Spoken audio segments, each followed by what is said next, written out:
Hello student, आज के editorial का टॉपिक है व्हाट्स इन अ सरनेम। इसको आप कनेक्ट कर पाएंगे GS2 इंडियन पॉलिटी के टॉपिक से। Women should not be tied to the name of their husband. इससे ही आपको समझ में आ रहा होगा कि आज के एडिटोरियल में क्या डिस्कस करेंगे। एक क्वेश्चन होता है कि वुमेन को इक्वल राइट मिलना चाहिए जिंदगी के हर स्फेयर में, लेकिन कोई भी एक्ट जो जस्टिफाई करता है हायरार्की को या पैट्रियार्कल माइंडसेट को, उसको पूरी तरीके से खत्म कर देना चाहिए, ऐसी डिमांड होती है। और उन्हें अपनी आइडेंटिटी चूज करने का राइट होना चाहिए। मिस दिव्या मोदी टोंगिया ने पिटीशन फाइल किया था दिल्ली हाई कोर्ट में, और उन्हें अलाउ कर दिया गया कि वो रिवर्ट कर लें जो उनका मेडन नेम था, मतलब शादी से पहले जो उनका नाम था, वो वापस से नाम अपना रख सकती हैं पहले वाला, क्योंकि उनके डिवोर्स हो गई है। मिस दिव्या कोर्ट में गई बहुत सारे बैरियर फेस करने के बाद। जब गवर्नमेंट के फॉर्म जो आया था उसमें नोटिफिकेशन में था कि मैरिड वुमेन जो मेडन नेम यूज करना चाहती है अपने डिवोर्स के बाद, या तो फर्निश करें डिवोर्स पेपर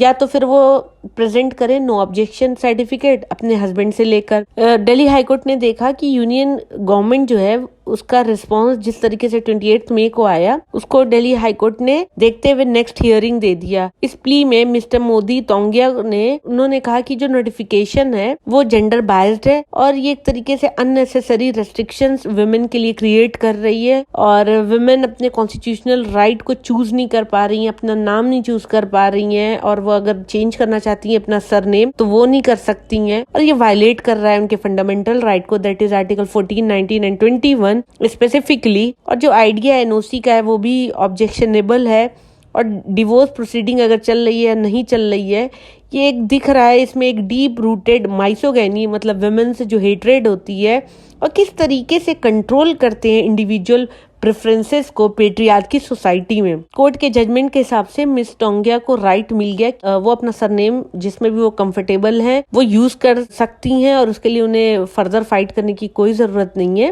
वुमेन अक्सर कंप्लेन करती हैं हैरेसमेंट का जब वो लेस ट्रॉडन पाथ चूज करती हैं। एग्जाम्पल के लिए अगर वुमेन डिसाइड करती हैं कि वो अपने हस्बैंड का सरनेम नहीं यूज करना चाहती हैं शादी के बाद, तो अननेसेसरी बैरियर उनके सामने खड़ा हो जाता है, क्वेश्चंस खड़े हो जाते हैं और बहुत सारे पेपर वर्क करने पड़ जाते हैं। लाइक जब जॉइंट अकाउंट बैंक में खोलना होता है, या फिर बच्चे का एडमिशन स्कूल में लेना होता है, या फिर अप्लाई करना होता है पासपोर्ट के लिए। इंडिया की सोसाइटी ऑलरेडी फेस कर रही है कास्ट बेस्ड हायरार्की को लेकर। अब किसी भी रिलेशनशिप में अगर अपर हैंड किसी एक इंसान को दे दिया जाए तो फर्दर एक और तरीके का डिस्क्रिमिनेशन सोसाइटी में आ जाएगा। तो डिमांड यही है कि वुमेन को एक सेफर स्पेस मिले, और वहां पर कोई किसी भी तरीके का जेंडर बायस नहीं हो, कोई डिफरेंसेस या ह्यूमिलेशन नहीं हो। ऐसा भी देखा गया है कि अगर कोई लड़की है या कोई औरत है, क्या वो कर सकती हो, क्या वो नहीं कर सकती है, ये भी फैमिली के जो मेन हैं वो डिसाइड करते हैं।